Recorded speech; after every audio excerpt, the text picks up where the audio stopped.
আসসালামু আলাইকুম, কেমন আছেন সবাই? আজকে আপনাদের সাথে চিকেন মালাই কোফতার রেসিপি শেয়ার করব।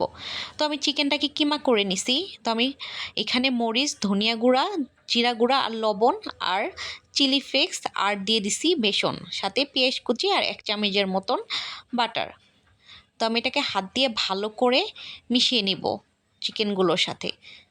হাত দিয়ে ভালো করে মিশানো হয়ে গেলে আমি এখন চিকেনগুলো গোলাকার করে নিব।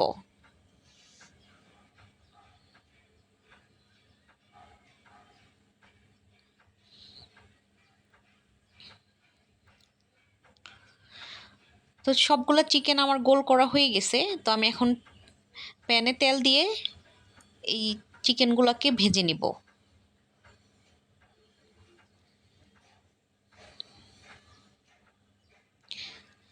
ভালো করে উল্টাপাল্টা করে ভেজে নিব আমি।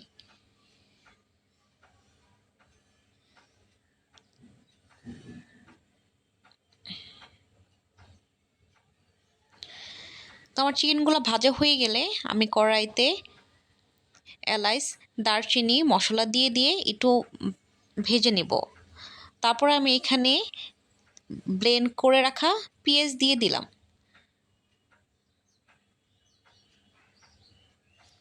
সাথে 1 চামচের মতন আদা আর রসুন বাটাও দিয়ে দিলাম। পেঁয়াজটা এখানে ব্লেন্ড করে দিলে ভালো হয়, গ্রেভিটা বেশি হয় আর কি। সাথে টক দই।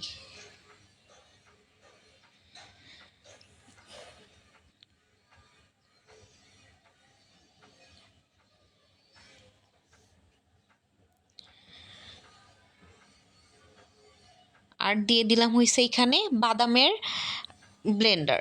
বাদাম আমি আগে থেকে ব্লেন্ড করে রাখছিলাম, তো আমি এখানে বাদামটাও দিয়ে দিলাম। দিয়ে দিলাম 1 চামচের মতন লবণ। এখানে গরম মশলার গুঁড়া দিয়ে দিলাম 1 চামচ, আর দিয়ে দিলাম 1 চামচের মতন ধনিয়া গুঁড়ো। এখন আমি ভালো করে মশলাটাকে কষিয়ে নিব।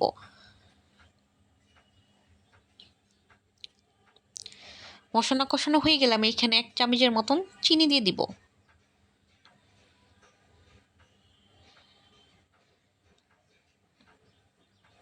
মশলা থেকে তেল উঠে আসলে আমি এখানে 1 কাপের মতন লিকুইড দুধ দিয়ে দিলাম। তো আমি এখানে ভেজে রাখা চিকেনগুলোও দিয়ে দিলাম। এখন আমি এটা 15 মিনিটের মতন রান্না করে নিব। আর মাঝে মাঝে একটু নিচ দিয়ে নেড়ে দিব যাতে মশলাগুলো নিচে পুরা না ধরে।